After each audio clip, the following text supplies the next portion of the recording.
Thanks for listening to Gossip with Celebrity, brought to you by Celebrity.com. This week we talk about the royals and about Kanye West. We end with our weekly feature, the comments of the week. The stories, photos, and tweets we talk about can be found at Celebrity.com/podcast under episode 138. Hi, I'm Katie, the founder and editor of Celebrity.com, and I write at Celebrity. And I'm Chandra, I'm the head writer for Celebrity, and I write as Kaiser. Ugh, I'm out of practice. It's been a week, and I didn't write down our dates, so I have to look at the calendar now. Well, I think we're recording again next week, right? Yes, we'll be on for the next 2 weeks, and then we'll be off on the 19th of November. And then we have to figure out Thanksgiving, but we'll figure out that later. And the whole of fall looks different now. I mean, we'll get into this a little bit later in the podcast, because I thought that November and December was going to be pretty much devoted to royal stuff. The Crown, the Sussex's docuseries, the memoir. And so now the math has changed. The calendar has changed a little bit. Okay. For me, at least. We'll look at the calendar for next month. It came really fast. It's kind of wild how fast this year went. So I was talking in our last podcast about how my dog got kicked out of puppy kindergarten. So I hired a different dog trainer, and he was cheaper and better than those people because they suck. Yeah, it sounded like a total scam. They're going to kick a dog out just for barking. Ugh. And he wasn't even barking that much. I know. And he didn't bark at all the dogs. He was good. And so I hired this dog trainer. He got me a different kind of leash, like a slip knot leash. And my dog, Remy, he walks so much better. And he doesn't pull, and it's going great. Because I had him on a harness, and the dog trainer was like, well, then you're fighting their whole body. Just put the leash on their head, and then they have to go where you want. I was like, all right. So it worked out well. He brought his own dog, too, and my dog got along with him. He barked a little, and then he got over it and played with him. So that's good. Yeah, it was fine. It's like first world dog problems, though. I know. I know the amount of... I'm not saying that as a pointed comment towards you. I'm just talking about the whole doggy industry of puppy training. God. And all puppies have to get along. No puppy can bark. It's a scam. The whole thing is a fucking scam. This guy is my age, and he's old school with dogs. And he's like, yeah, this is how you show a dog your boss. This is how you work with them. It was great. I tried to contact this other couple who do dog training, and they're like, we can pencil you in for March, and you have to pay us $160 ahead of time. I'm like, no, you have to meet me first before I decide, I will pay you for your time. But there's a lot of scamming with this. And the puppy kindergarten people wanted $220 for the first visit. That's stupid. Yep. And they weren't even going to bring a dog with them. So it worked out fine. Well, I have a kind of spooky story about my Panther kitty. Ooh. For Halloween. He's got a few new things that he's been doing in recent months. One is that he likes to sleep on a pillow right next to me. I put a pillow parallel to my body, and he sleeps on that pillow so he can watch over me. He really likes to watch over me. He likes to be above me while I'm sleeping. So he gets on my headboard, and I wake up, and he's just hovering above me. Oh, that's creepy. You're like, what? There's a cat staring at you, ready to pounce. But it's been happening all my life with cats. Cats like to sleep with me. My parents had cats when I was a baby, and they would always get in the crib with me. Oh, you're the cat person. The cat charmer. I had a cat growing up, Blackie, and he used to sleep with me too. Black cat, of course. Yeah. I named him when I was 4, so. But yeah, nothing else is going on with me. Just me and my cat watching Murder, She Wrote. Aww. I'm getting into that show again. I mean, I guess I watched it when I was a kid, but maybe not even that much. I haven't seen it in years. Is it comforting? It is. I was surprised by some of the storylines. A hooker got killed, and it was a hooker that Jessica knew. Oh, okay. And I was like, oh, okay. Well, she knows a little hooker then. She pretends to be backwater, whatever. But she is sophisticated. Okay. I like that. Nice. And is it on a certain channel, or is it streaming somewhere? I'm sure it's streaming somewhere. I just put the thing on DirecTV to like record all the seasons that are available. Okay. And it's just been doing that. Oh, nice. Maybe I'll watch one and we could talk about it like we did with Ancient Aliens.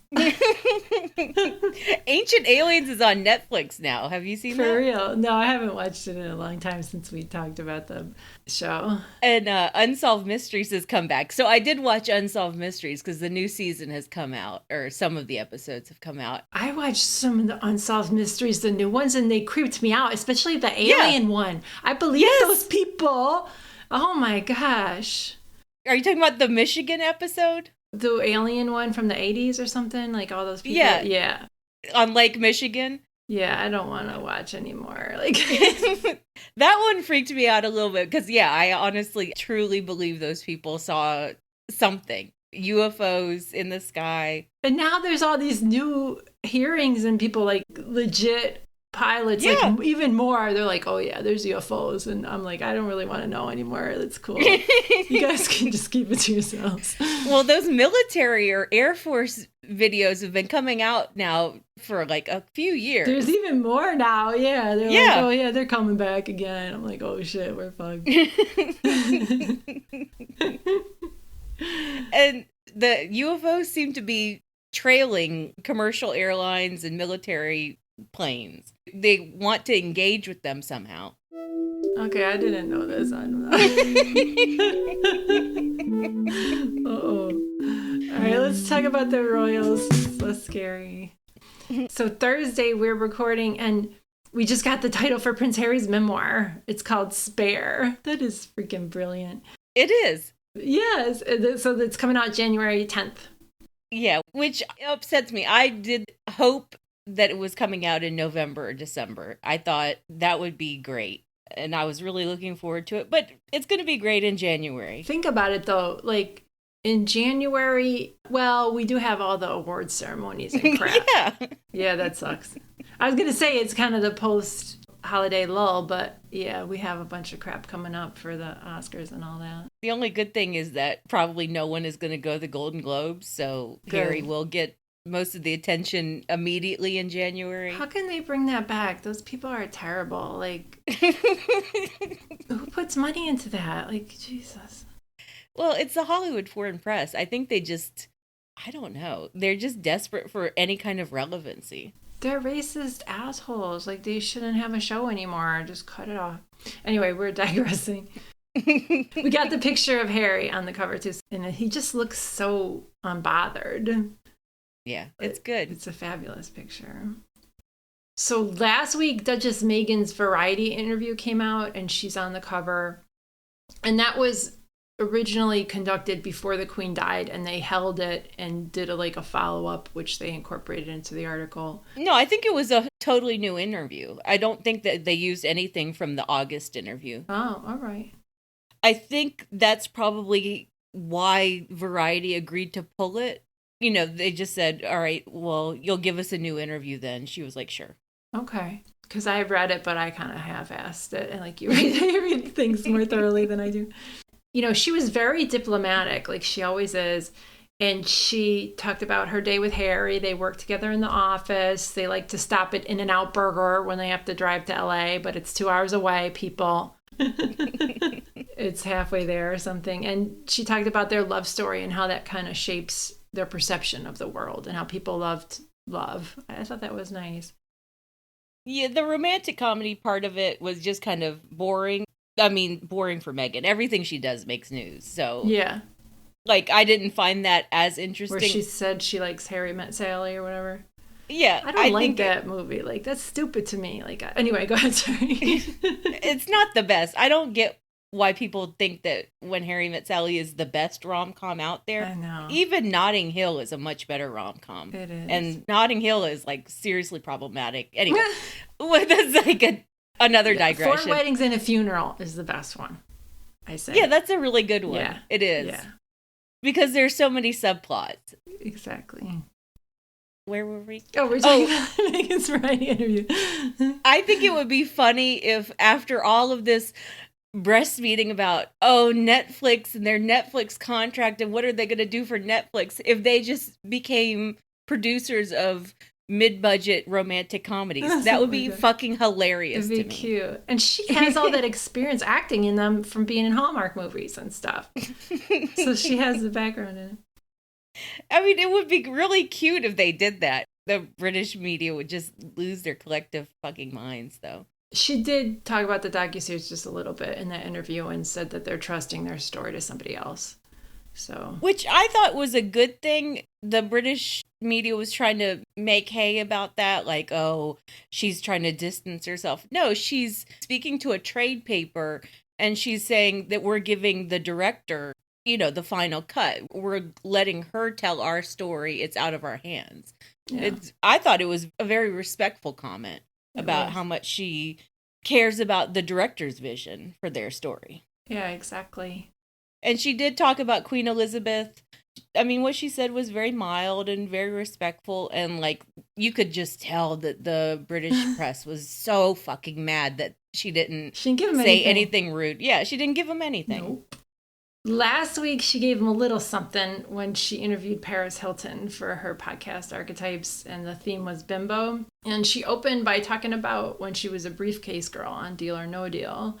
But she was so careful to say how grateful she was for that opportunity, that it paid the bills, that she got her SAG membership and her insurance. And it was just her experience that she didn't feel smart on that show. And she was told to suck her stomach in. Yeah, she just felt objectified and like she wasn't being challenged professionally or intellectually. Yeah. I understood the nuance to her conversation. Other people didn't even bother listening to it, and they just started yelling at her. Like, how dare you think that you were treated like a bimbo? And she didn't even say it like that. And she said it, it took like 3 minutes at the beginning. Like anybody can listen to that. Yeah. But Whoopi Goldberg said, she knew what she was signing up for. And then another Deal or No Deal former briefcase girl, Claudia Jordan, said, well, the opportunity was what you made it. And it was really nice on set. And Howie Mandel was excellent.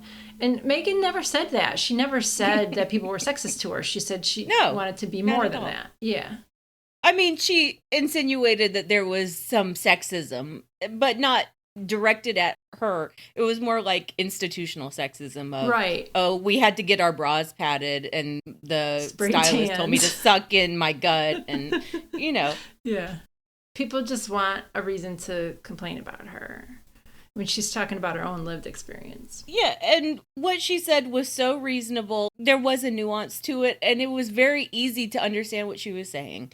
I don't know why people freaked out about it or freaked out about any woman saying, you know what, this job wasn't really for me. I felt objectified. I felt like it was a little bit of a sexist trope.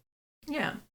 And it was, And she quit. She quit the show and she moved on to do different things. And like, that was what they were angry about. Like, they wanted to yell at her and say, well, if you felt that way, why didn't you quit? She did. She did quit. Or why didn't you stay and work it out? And if she stayed and did more of it, they would be like, oh, look at her. She's such a, bimbo. Yep. So proves their point. So this week on Archetypes, the theme was the angry black woman, and she interviewed Issa Rae and Z-Way. That was a really good episode in what wasn't said, as well as what was said. Yeah, she didn't directly say, this is what the British media said about me. This is what people in the palace said about me. But it was a huge subtweet for all of the conversations about Meghan when she was in Britain. So Meghan and Issa talked about people who were branded difficult and how they worked hard and how they felt like they were diminishing themselves in a way. I'm putting words in their mouth, but earlier in their careers. Yeah, that they have to couch everything in, being meeker than they mean. Yeah. Sweetness, non-confrontational, coming up at the end of the sentence to make it sound like a question. Yeah, exactly. They talked about how that label is applied to people they've heard about. Like Issa was talking about how that label is applied, I think, to actresses. And you ask, and there's nothing substantial there, which is completely true of Meghan as well. Right. And I loved the advice that Issa gave, or that she was given, was, don't be afraid to be a bitch. You're running a show. You're the showrunner. You're the writer. You're the creator. You have every right to want your vision. Yes. you have every right to fight for your vision. And I liked her origin story about being on Moesha. I know this is kind of a side thing, but I thought that was adorable and cute. Sorry, go ahead. Yeah, I loved the whole conversation and Meghan saying, it's okay to set a boundary and it's okay to be particular. Yes. And I think a lot of women of color and specifically Black women learn very early on in their careers that actually people have a huge problem with you being particular. Yeah. People have a huge problem with you setting a boundary. There's one thing that Meghan said in the interview that she also put in her Variety interview, which was that high tides raise all ships. And it's not about getting things better just for me, but for our whole team. Right. And I like that a lot. I like that perspective. And she went into Kensington Palace with that perspective. And she did. Yeah, she did. If we do the work and everyone works together, everyone is going to look good. And they couldn't fucking do it. Because the word work is like antithetical to them. It's like, yep. So last week we got the trailer for season 5 of The Crown. And that's coming out in a couple of weeks. The trailer makes it look so good. It does look good. I've been looking forward to Elizabeth Debicki as Diana for years now. She's just going to knock it out of the park, I think. She looks like she nails it. So royal sources and quotes keep, Prince Charles is telling on himself. He just keeps freaking out about the show. It's hilarious. A friend of the royal family told the London Times, quote, "I'm horrified by what is going on with Netflix and how they are vilifying the royal family. It is vicious. It's as if they're trying to destroy the royal family." It's so melodramatic. It is. My favorite, though, was the Judi Dench thing. Oh. So Judi Dench wrote an open letter in the Times of London, and her whole argument was Americans are too dumb to know that this is a dramatization. And you need to put a disclaimer specifically for Americans who are too dumb to understand what this is.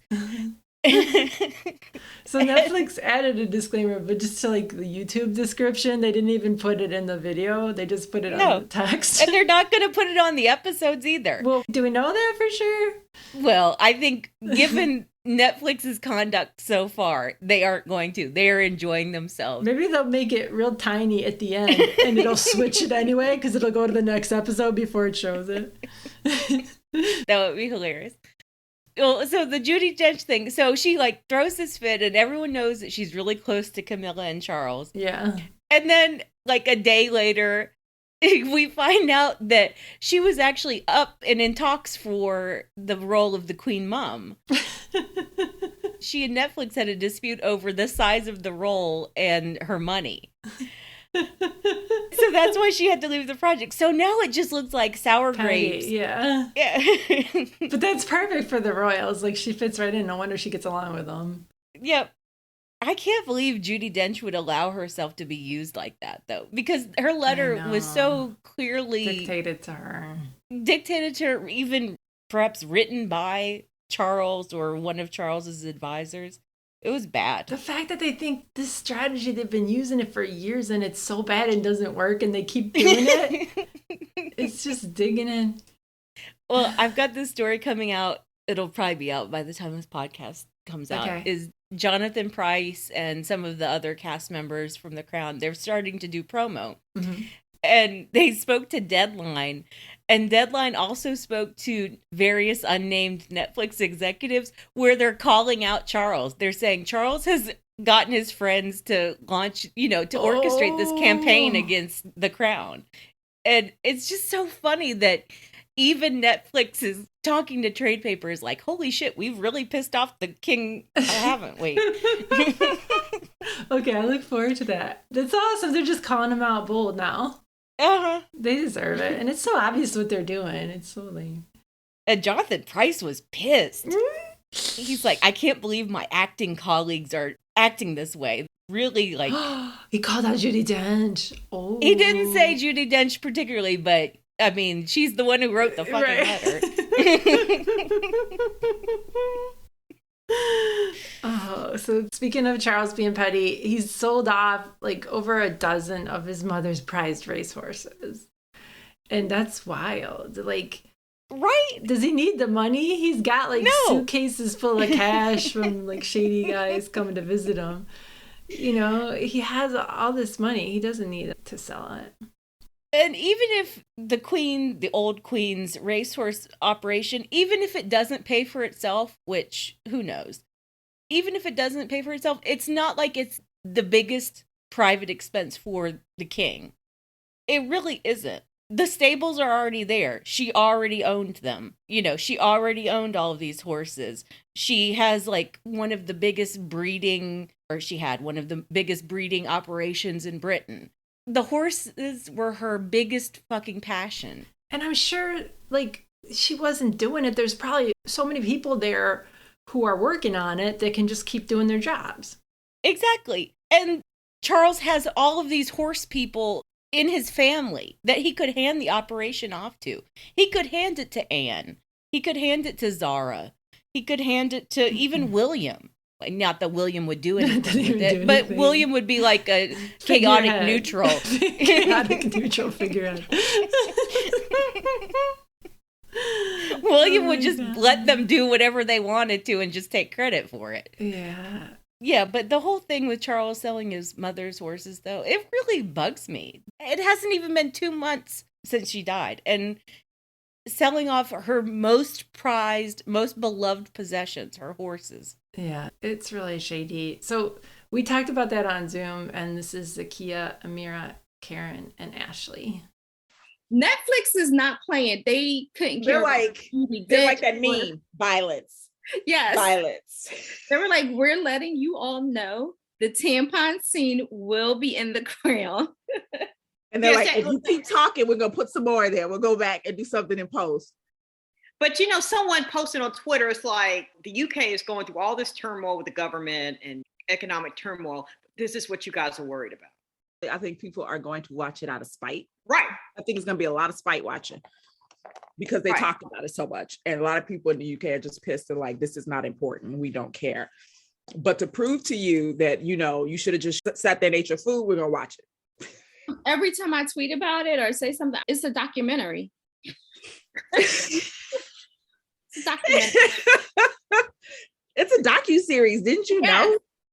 Reading the story about Charles selling his mother's horses, and the Scorpio in me respects the petty. It's so obviously petty what he's doing. One, you couldn't have waited, and two, there was really no reason to sell her horses. He don't want to take care of them no more. I'm almost positive that man didn't do everything his mama wanted for her own funeral. What made you think he was going to keep a bunch of horses? I agree. He changed stuff for her funeral. He did. I believe that. Like he ain't want no horses. Then they're not going to criticize Charles or absolutely William, not. Kate. They're not going to. Not right now. Charles don't have the same kind of clout and love that the Queen did. He put one toe wrong, they'll chop it off. So he best keep in line. Because also, that's why he sold the horses right now, because he's in goodwill stage. He's doing the things that he can get away with now because no one wants to criticize him because his mom's only been dead a month. Give it 6 months. That's different. He's smart. I would do all of the dirty shit now. Exactly. If Camilla had gone on this little vacation, she went on this plastic surgery run, she did. If she had done that next year, she would have been completely out of pocket. Now, mind you, she is doing this at a good time because she's going to need to let all that stuff heal. It needs to settle. I can't wait to see her new face. I'm really looking forward to it. I wonder how much of a tweak it is. I like what Amira said, like Charles is trying to get all the dirty stuff out of the way now so the press doesn't complain about him when they're still supposed to be respectful because his mother died. Yeah, maybe some of it is that. Okay. I don't think that Charles is particularly popular right now. Maybe this is the most popular he's ever going to be, and it's all downhill from here. I just think that selling the horses, it's going to be a fucked up move no matter when. The fact that he's doing it so soon after his mother's death is really screwed up. Yeah, it really speaks to his frame of mind. And like they're saying, Camilla just went away for over a week to India for God knows what. Yeah, so she went to this wellness center. which apparently she and Charles have been to several times. Okay. Many, many times. And Charles is very into that. He's very into holistic medicine. He's very into Eastern practices. I think that's fine in general. But like Camilla just slipping away out of England for 10 days to go to India for this treatment center. Yeah, I think something else is going on.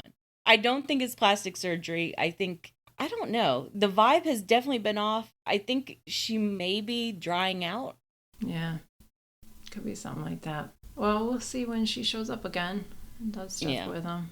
I don't think she's going to show up with a facelift. I mean, there's only so much a surgeon could do. Oh. You know what I mean, though? She's 75. Yeah, and it would be too obvious. It'd be too obvious if she had something done. And, like, that's one of the few things I actually like about Camilla is... She just is like, whatever, fuck it. Yeah, that she never really took much care of her skin. Yeah, she just does whatever. She doesn't care. All right, let's talk about Kanye or Ye or whatever he's going by now. We'll just call him Kanye, the artist formerly known as. So he's finally getting some consequences. He's been terrible and saying misogynistic, racist things for some time, but this last week he was anti-Semitic. So the Gap, Adidas, Balenciaga, every company that has ties with him just cut him. And his agency doesn't work with him anymore, and his culty school for kids, the Donda Academy, is also shutting down. Yeah, Adidas was the big one. That was the big collaboration on his balance sheet. His Yeezy shoes. That was the reason he was a billionaire, and now he's not a billionaire anymore, that Adidas... And something funny is that apparently Adidas owns the Yeezy collection. Oh, so he can't do anything about it anyway. Yeah.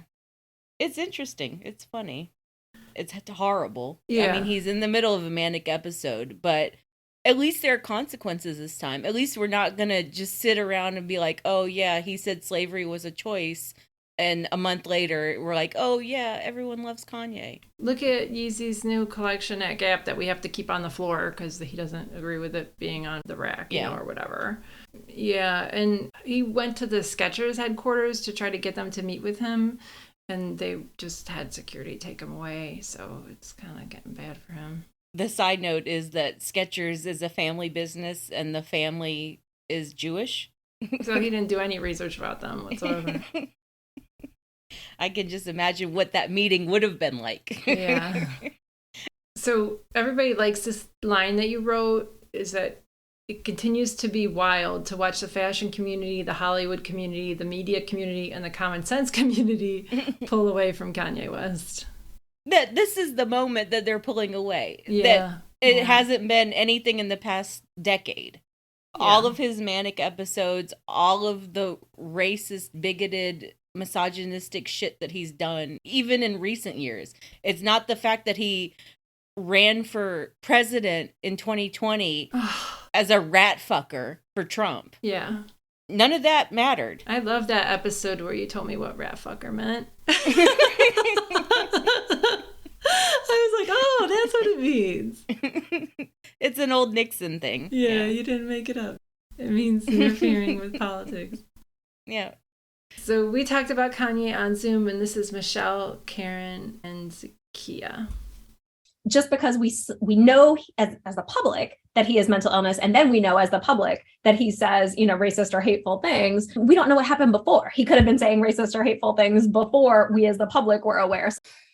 Yeah, and that was the thing where it was like the whole MAGA thing, the whole misogynoir, slavery was a choice. I mean, I was done with him years ago. And then, the whole White Lives Matter shirt, and then him attacking that Black woman who dared to criticize him, and then being surprised that all of his rich, wealthy white friends were coming to her defense and not his. And anti-Semitic is just only a small jump from anti-Blackness. And like you said, I totally believe he's been terrible for years.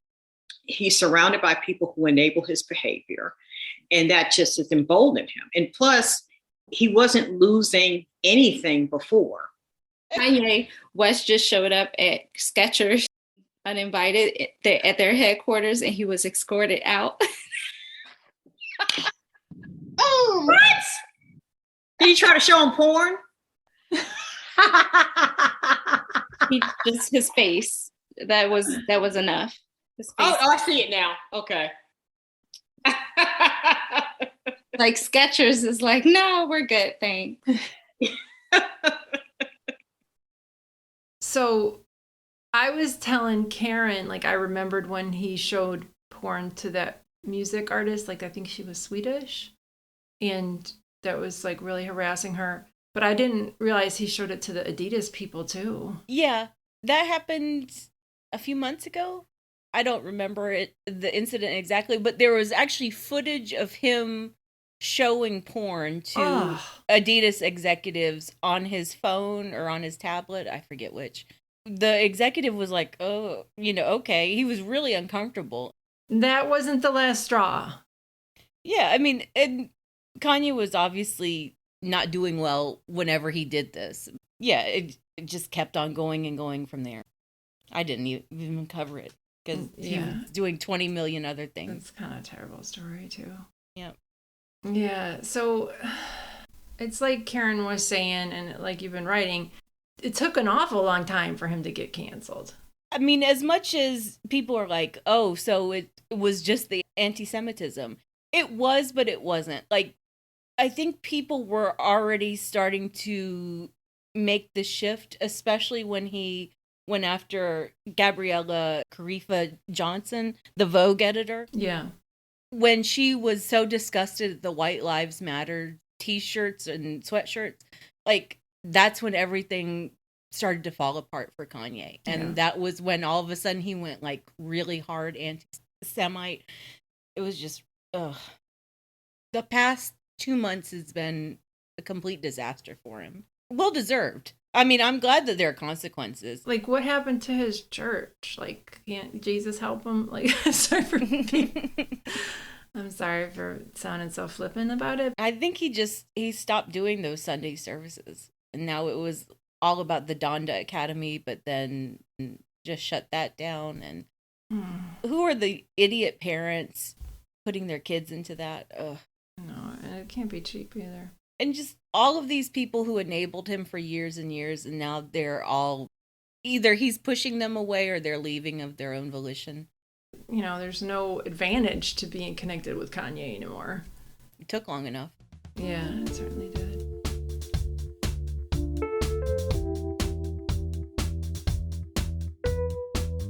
All right, well, let's move on to the comments of the week. All right, one of my comments, or my only comment of the week, is from one of the Prince Harry stories about his memoir. And this one was about how immediately the Daily Mail had a story about how Prince Charles was so concerned about the memoir, blah, blah, blah.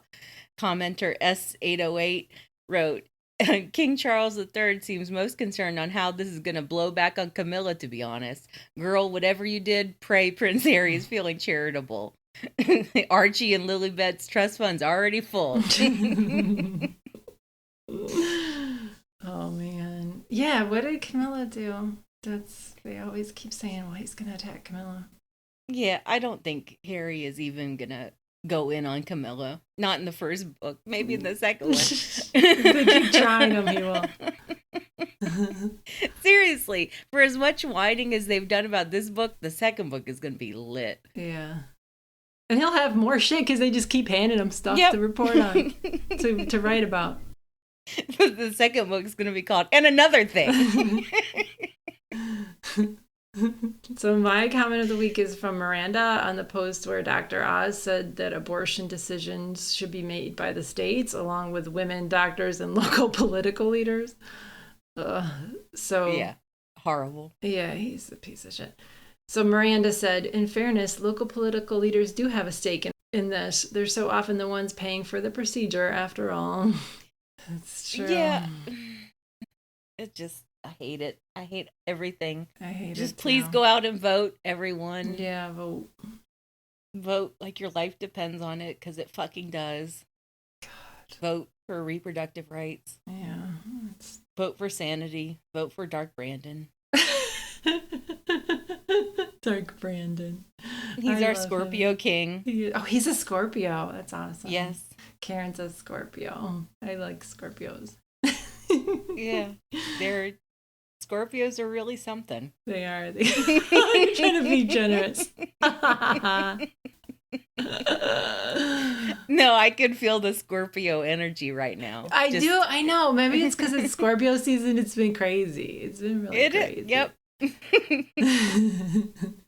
I wonder if Harry intended to make this announcement in Scorpio season. Deep in Scorpio. And happy birthday, Karen. Karen's birthday is this weekend. Oh, one thing which we didn't talk about from Meghan and her podcast was her talking about how she's 43% Nigerian. She said that early on in the podcast on purpose because she wants the Nigerian community to rise up. And they rose up. They are so happy. She's Queen Meghan to them now. I like those memes of her and Harry with the filters on them. I love everyone calling him light-skinned Harry now. That cracks me up. All right. Well, thanks for listening, bitches. Thanks, bitches.